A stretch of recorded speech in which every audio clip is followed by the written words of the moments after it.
Tonight, the history of the hatred in the Middle East. And I want you to know that there is hatred from all religions, all sides. Everybody has a little bit of blood on their hands here. We are talking about 5,000 years of history. There are no sacred cows, but there also are no accusations historically tonight. Only what is happening on the ground today. And again, the question is not who has blood on their hands in the past. The question is, will we put fresh blood on our hands today? It all starts in Syria. 175 to 163 BC. It was the king of Syria. He was the first to try and outlaw Judaism. He was angry. He thought Jews were the reason his people were opposing his policies. So he started making all kinds of laws, such as outlawing the Sabbath and circumcision, which was interesting when I was reading this last night, because what a coincidence. In San Francisco this November, they're actually voting on banning circumcision. We'll get back to that later. We have the Crusades that were killing the Christians and the Jews and the Muslims. We have that. It was an awful, bloody time. In 1215, Pope Innocent III decreed that Jews should wear a solid yellow circle sewn into an upper garment. He said, Jews are doomed to wander about the earth as fugitives and vagabonds, and their faces must be covered with shame. Remember the yellow circle. In 1240, King Louis IX ordered the Talmud be put on trial in Paris and ended up burning thousands of copies of it. He ordered the expulsion of many Jews and confiscated their lands for his use. In 1290, King Edward expelled the Jews from England. 1306, 1394, Jews were kicked out of France. 1394, Jews expelled from Hungary. 1421, they're kicked out of Austria. You seeing a pattern? 1492, 200,000 Jews were expelled from Spain when Columbus was sailing the ocean blue. The reason? They were afraid Jews would taint newly converted Christians. 1445 to 1495, same thing was happening in Lithuania. Pattern, you got it? 1497, the Jews are expelled from Portugal. This time is also the time that marked the start of Jews not being permitted at all in Russia for 200 years. 1543, Martin Luther. This is the guy who fundamentally changed Christianity, but he's also the guy that penned The Jews and Their Lies. His recommendation was for violence, burning synagogues, destroying their homes, confiscating Jewish holy books, confiscating property, forcing physical labor, and expelling the Jews. Many argue that Hitler, who did call Luther a great reformer, was inspired by Luther. If a prominent religious leader such as Luther made it acceptable to hate Jews, imagine how widespread this was. Ask yourself this question. If you didn't know this part of history, why didn't you know this part of history? By the way, footnote, later the Lutheran Church renounced those views, but many argue that Hitler used them to legitimize his own ideas. But Hitler was crazy. 1555, Jews in Italy, forced into ghettos. Remember the yellow circle? This time they're made to wear yellow hats outside of the ghetto. In 1648, 100,000 Jews are killed in the Ukraine. Up until 1772, Jews weren't permitted in Russia, and then we get to 1925, Mein Kampf. Hitler. But it wasn't just in Germany. This disease, again, we all have blood on our hands, spreads to the United States. In 1939, the St. Louis shows up. This is a German ship carrying Jewish refugees. It was denied entry into the U.S. We wouldn't take them. We turned the ship around, knowing that they were headed towards their death. By 1945, somebody had effectively tried to exterminate the Jews. Oh, Hitler was very effective. 67% of all European Jews were murdered. Nearly 6 million out of 8.8 million. Think of this, America, because that was done without any real technology. Imagine an uprising now. Imagine these kinds of ideas with full GPS and other state-of-the-art technologies. How would anyone escape that? Or even better, if you're all gathered in one place, like Israel, and somebody wants to vaporize you because Allah says it's your job to vaporize, imagine what could be done. Crazy? Watch this. عدد محدود من السنين سيدرك الجميع من الصهاينة والمستوطنين أن مجيئهم إلى فلسطين كان للمذبحة الكبرى التي يريد الله بها أن يريح البشرية من شره.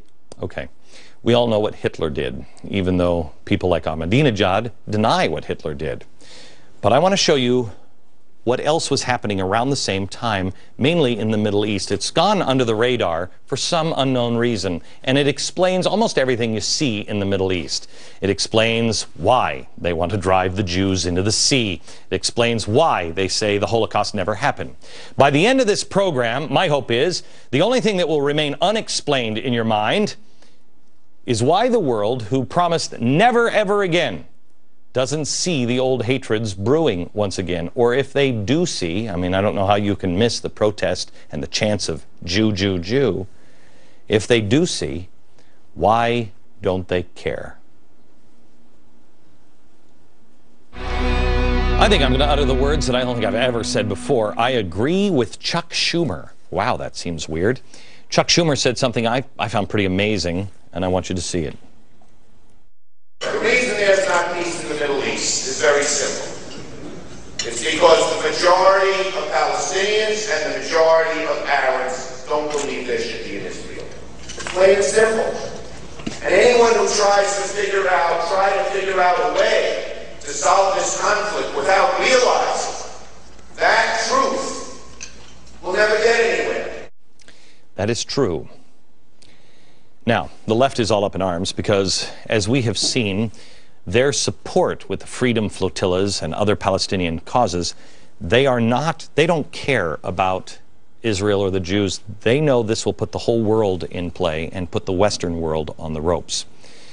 They're trying to convince the world that the Palestinians are the ones who are being oppressed by Israel. But when you see how steeped in hate the traditions of prominent groups such as the Muslim Brotherhood are, it becomes very clear that Chuck Schumer is right. My gosh, I've said it twice.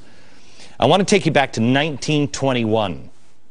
Mohammed Al-Min al-Husani, he is appointed as the Grand Mufti, that's the teacher of Islamic law. He was the Grand Mufti of Jerusalem.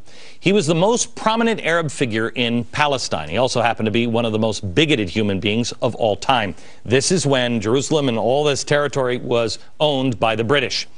He urged followers to kill the Jews wherever you find them. Throughout the late 1920s and 30s, he led violent riots opposing the establishment for a national home for the Jewish state in Palestine. His resistance caught the attention of Hassan al-Banna. Who is that? This is the guy who in 1928 founded the group called the Muslim Brotherhood in Egypt. Seeking to expand the scope of the group, he recruited leaders from surrounding nations. He allied with the Mufti to represent the Brotherhood in Palestine. Well, as it turns out, this guy also hated the Jews. What a coincidence. So their jihad included mass demonstrations in Egyptian cities, and their slogans were down with the Jews, get the Jews out of Egypt and Palestine. Basically, well, these are actually more tame than what you're seeing being touted now on the streets of Egypt. They published a regular column. It was called The Danger of the Jews in Egypt, and they called for the boycott of Jewish goods. Believe it or not, it gets much, much worse than this. It turns out that the Grand Mufti, remember the guy with the funny hat, he made a new friend, and his new friend was in Germany. They shared a common trait. His new friend was none other than Adolf Hitler. There they are together, meeting in person. The Mufti sent him 15 drafts of declarations he wanted Germans and Italy to make concerning the Middle East. He was later sought for war crimes for his role in heavily recruiting for the SS, the Nazi Party's elite military unit that was responsible for many of the deaths in the Holocaust. It is estimated that his role, the Mufti, led to hundreds of thousands of Jews being murdered. By the way, he was, they believe, allowed to escape by, who would have guessed it, the French. Now, the founder of the Muslim Brotherhood, al-Banna, was also admirer of the Fuhrer and wrote him frequently. So close was the relationship, and so common was the enemy, that during the 1930s, the Brotherhood even ended up becoming an arm of the Nazi intelligence and propaganda. And the Nazis were happy to help. They provided the Brotherhood with funds, men's, weapon, propaganda training, anything they needed.